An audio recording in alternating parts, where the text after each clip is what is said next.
How jacked are you guys? Dude, I'm so jacked. Look, I made this in honor of it.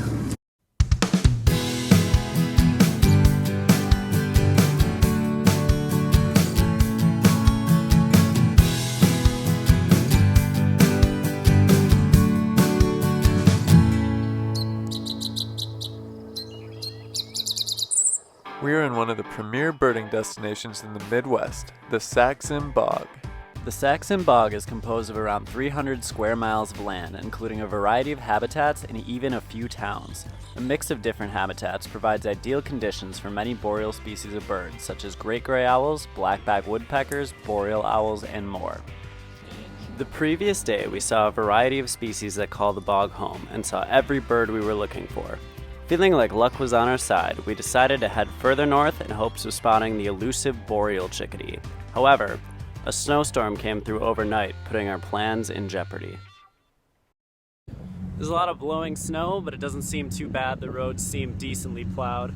Just want to go out and try to find some Bohemian waxwings, Boreal Chickadees, and anything else that is of interest. That's insane. How much did we get last night? I'd have to look. It looks like about 2 feet. We left early and headed north to the small town of Isabella. On the way, we traveled past Lake Superior, taking in the various cliffs and landscapes along the highway. Eventually, we reached the longest and most northern east-west state route in Minnesota, State Road Number 1. Minnesota. So what is it? The northernmost? I believe they go in order, like 1, 2, 3, 4, 5. Not necessarily every number, but this is Highway 1. Along the way, we stopped to scan some fruit trees in hopes of finding a few Bohemian waxwings. So we're basically just gonna scan the trees then? If there's any Yeah, trees. I think it said an egg field. That's weird. So, well, up here to the left, I think. Oh, fruit trees. It's a good sign. In 1,000 feet, you will arrive at your destination. Are these little fruit trees on the side of the road? They kind of look like it. Bet you those are the trees they were in out there. I don't know what those are. What are these trees right here, I mean? They could be These look like fruit trees. They look like crab apples. But, Nothing in them, though. well, they might have gotten picked clean yesterday and that was it. Scanning, scanning, scanning. After coming up empty in our search for waxwings, we continued on our quest to find a Boreal Chickadee. While the sky was clear when we started our drive, the closer we got to our destination, the more the sky darkened.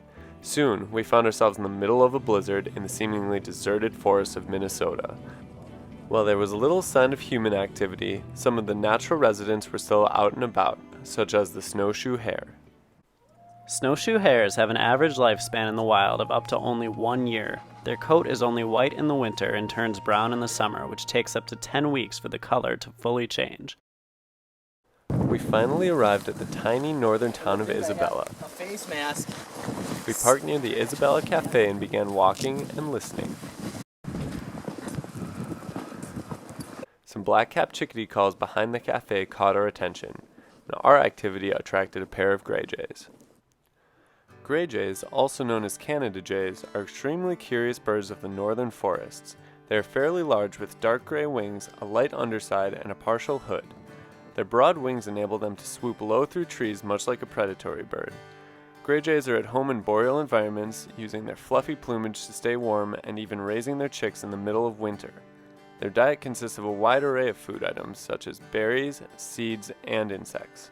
Gray jays often investigate humans in their habitat and readily take food left behind by hikers. Thus, they have earned the nickname camp robber. Along with the gray jays was a singing pine grosbeak.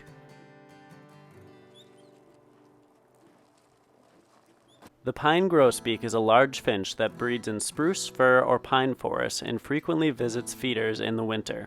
Males are gray and red, while females are gray and yellow-orange. Their thick bill assists them in eating seeds, tree buds, fruits, and needles. They have been known to breed in North America, Eastern Asia, and Scandinavia. They are fairly tame and move slowly, which led to them being called by the name mope by Newfoundland locals. We decided to drive further into the forest, making frequent stops to listen for Boreal Chickadee calls. At most locations, there was nothing but dead silence. After cruising around for almost 2 hours, we finally heard something that sounded similar to the Boreal Chickadee's nasal call. We got out of the car and were elated to see 2 Boreal Chickadees hopping around in the trees. The Boreal Chickadee can be distinguished from the black-capped chickadee by its brown cap, smaller white patch on the cheek, chestnut on the sides and back, with gray on the neck. They are relatively tiny birds at 4 to 6 inches long and weighing in at just 0.3 to 0.4 ounces. Boreal chickadees inhabit northern boreal forests and make a buzzier, more nasal call than black-capped chickadees. They store food for survival in the winter, which normally includes spruce tree seeds and insect larvae. Well, we drove down and stopped at so many different places before we finally got 2 Boreal chickadees to come out, so we're super excited about that. That was one of the main things we wanted to see all day. How jacked are you guys? Dude, I'm so jacked. Look, I made this in honor of it. I am pretty pumped that we found some. That's awesome. Good job, Guide Bill. Guide Bill. Bog Bill. Bog Bill. On our way back, we were tired from the drive but excited about what we found on our 2-day trip. In the wild bogs of Minnesota, we were able to locate just about every bird on our wish list, including the elusive Boreal Chickadee. We left the land of 10,000 lakes, eager for more adventures. Thanks for watching. We'll see you next time on Badgerland Birding.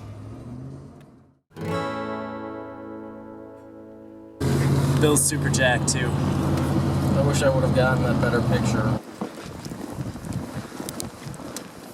Oof. And Bill's up to his waist.